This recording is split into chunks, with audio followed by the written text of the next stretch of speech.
अस्सलाम वालेकुम, welcome back to another video. आज की वीडियो में हम सीखेंगे कि ये प्यारा सा गले का डिज़ाइन कैसे बनता है। फ्रंट बैक को जब बनाना है हमने तो क्या इसकी सेम मेजरमेंट होती है या फिर हमने कुछ इसकी मेजरमेंट में कमी पेशी करनी होती है। तो चलें जी स्टार्ट करते हैं और सीखेंगे कि ये किस तरह से बनता है। सबसे पहले मैं आपको दिखा दूं कि फ्रंट साइड से ये कुछ इस तरह से नज़र आएगा। आपको 3 इसमें ये डिज़ाइंस बनेंगे और जो बैक साइड होगी उसमें हम लोग 4 डिज़ाइंस बनाएंगे ये वाले। और इसी तरह से इसकी मेजरमेंट क्या होगी, क्योंकि बैक साइड तो हमारी अक्सर ज़्यादा डीप नहीं होती। तो चलें जी स्टार्ट करते हैं और सीखते हैं कि इसको बनाना कितना आसान था।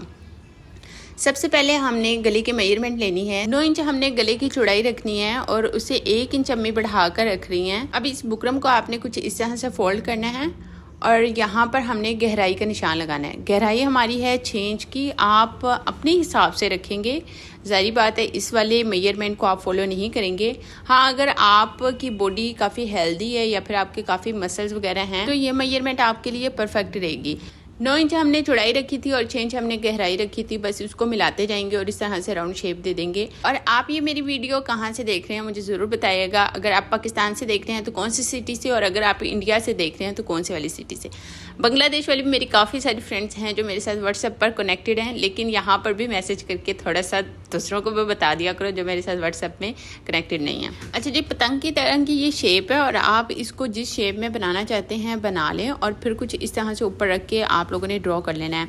वैसे इसकी लंबाई चौड़ाई बता देती हूँ। चौड़ाई में ये 1.5 इंच है और लंबाई में ये 1.25 इंच है। और इसको इस शेप में आपने क्रिएट करना है। 1-2 दफ़ा प्रैक्टिस करेंगे तो आपको आ जाएगी।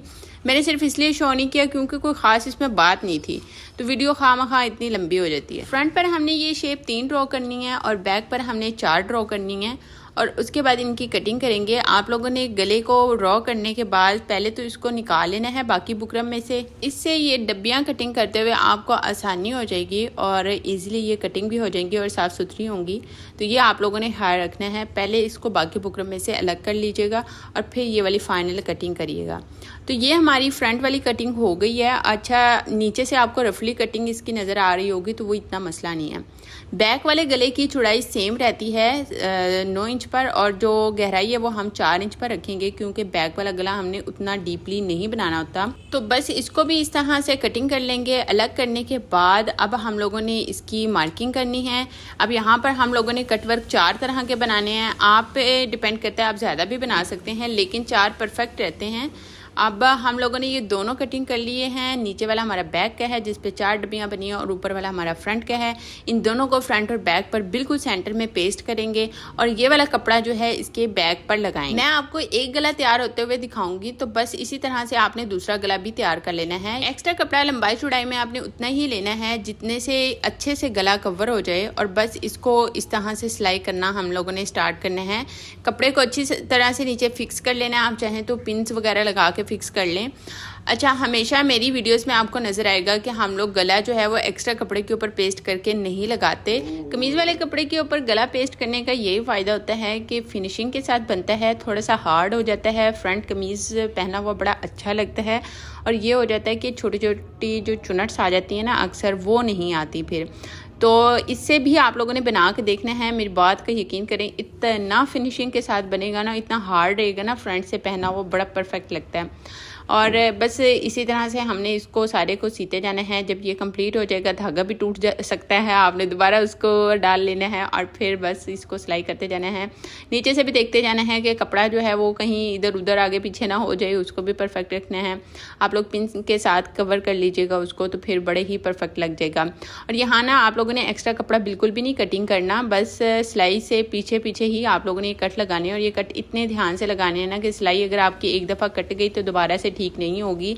फिर आपको बुकरम जो है वहाँ से थोड़ी सी पीछे की तरफ हटानी पड़ेगी, जो कि बहुत बड़ा मसला बन जाता है। तो बस इसी तरह से ये हो गए हमारे कंप्लीट सारे कटवर्क और इनको अब हम सीधा कर लेंगे। बैक से भी ये देखें, एक्स्ट्रा कपड़े को आपने उतार लेना है और जितनी आपको बुकरम नज़र आ रही होगी ना उससे आप लोगों ने बहुत ज़्यादा उतारना है, यानी कि बुकरम के जितना नहीं उतारना। जब हम इसकी तुरपाई करने के लिए अंदर की तरफ फोल्ड करेंगे ना तो हमारे पास वो कपड़ा होना चाहिए जिसको हम फोल्ड कर लें। अब इस कपड़े को हम पीछे की तरफ करेंगे और नोकों को अच्छे से बाहर की तरफ निकालेंगे। और यहाँ पे निकालने के लिए आपने कोई भी चीज़ ऐसे यूज़ नहीं करनी जो आप पीछे की तरफ से इसको लगाएं और वो सुराख बन जाए। आप लोगों ने अच्छे से अंदर की तरफ सुई को करना है और फिर इसको बाहर की तरफ निकालना है, तो बहुत अच्छी नॉक्स निकल आती हैं और बिल्कुल भी सुराख नहीं होते और ना ही धागे एक्स्ट्रा कोई भी थ्रेड नहीं निकलता। तो ये वाला आप लोगों ने काम करना है। मैं भी पहले वो ही करती थी क्योंकि वो आसान लगता था। इवन वो अक्सर कील लगा होता है ना जिसके अंदर हम नलकी वगैरह डालते हैं, तो मैं उसके साथ कर लेती थी। तो फिर एक दिन अम्मी ने मुझे डांटा और उन्होंने कहा कि ऐसे कैसे कर लेती हो तुम, ऐसे तो नोकें निकलती ही नहीं है क्योंकि वो ऑलरेडी कील जो है वो मोटा होता है। अब हमने इसको अच्छे से बना लिया और इसी तरह हमने दूसरे वाला गला भी बना लिया। जो फ्रंट वाला था वो मैंने आप लोगों को दिखाया नहीं क्योंकि इस तरह से वीडियो लंबी हो जाती है। तो इसको अच्छे से फ्रंट से भी प्रेस कर लेंगे। आप देखो फ्रंट से कितना अच्छा फिनिशिंग के साथ आया है, सिर्फ इस वजह से क्योंकि बुकरम हमने इसकी तरफ लगाई थी। अगर हम पीछे वाले कपड़े के ऊपर बुकरम लगा देते थे ना तो आई एम श्योर कि इसके ऊपर चुनट से नज़र आती। तो अब हमने पीछे से तुरपाई भी कर लिया और मोती के साथ इसको ज्वाइंट भी कर लिया है। तो मोती लगाने का आसान वही वाला तरीका है, कोई न्यू नहीं है। तो आप लोगों ने इस तरह से लगा लेना है। अब जो बैक वाला आपका कमीज़ होगा ना उसको आप लोगों ने ऊपर से जहाँ से शोल्डर ज्वाइंट करने हैं वहाँ से तुरपाई नहीं करनी, थोड़ी थोड़ी छोड़ देनी है और इस तरह से आप लोगों ने ना शोल्डर अटैच करने हैं। तो अक्सर लड़कियों को समझ में नहीं आती कि जब इस तरह के गले बनते हैं तो यहाँ से शोल्डर को कैसे अटैच करना है। तो ये आप लोग यहाँ पे देख लें। तो ये जो हमने पीछे कपड़ा लगाया था ना उसको हम बाहर की तरफ निकालेंगे, यूँ ऊपर प्रेस करेंगे और इस तरह से ना इसकी सिलाई लगा देंगे। और मेरी वीडियोस में अक्सर आप लोगों को बैक वाला गला ऐसे ही बनता नज़र आता है। अगर हम वैसे भी पट्टी लगाना है तो उसको हम पीछे वाली पट्टी को ऐसे ही ऊपर फोल्ड करते हैं। नीचे वाला गला बैक वाला है और ऊपर वाला जो है वो फ्रंट वाला है। मैंने सोचा बता दूँ कहीं कन्फ्यूज ही ना होती रहे आप लोग। तो बस इस वाले शोल्डर को भी इसी तरह से आप लोगों ने ऊपर सिलाई लगा के ज्वाइंट कर लेना है। तो यहाँ पे इसको थोड़ा सा पीछे की तरफ इसलिए मोड़े हैं, पहले आप लोगों ने इसको अपनी तरफ करना है, मोड़ना है और फिर ना इसका थोड़ा सा कपड़ा अपने दूसरी तरफ फोल्ड करना है, ठीक है, जैसे चुनट्स डालते हैं वो। इस वजह से आप लोगों को अभी दिखाती हूँ। जब हम लोग इसको ऐसे सीधा करेंगे ना, देखें ये इस तरह से हमने इसको सीधा कर लिया, ये आ गया हमारा शोल्डर फिनिशिंग के साथ। अब ये जो कपड़ा अंदर की तरफ फोल्ड होना था ना, ये ऊपर से हमने ऑलरेडी सिलाई के साथ ही फोल्ड कर दिया। तो ये होता है बेस्ट तरीका एक काम करने का। ऐसा नहीं है कि आप यहाँ पे सीधी सिलाई मार दें तो फिर आपको समझ आए लो यहाँ से कपड़ा कैसे फोल्ड करना था। तो ये जिस पॉइंट पे भी अम्मी हैं यहाँ से हमने ऑलरेडी इसको अंदर की तरफ फोल्ड करके सिलाई लगाई थी। तो आप लोगों ने भी ऐसे ही करना है। मुझे बताना है आप लोगों ने कि ये तरीका आप लोगों को कितना आसान लगा। वीडियो अच्छी लगी तो वीडियो को लाइक करें, चैनल को सब्सक्राइब करें, एक प्यारा से अच्छा सा कमेंट करें। वैसे भी मैंने वीडियो के शुरू में आपको बोला था कमेंट ज़रूर करना।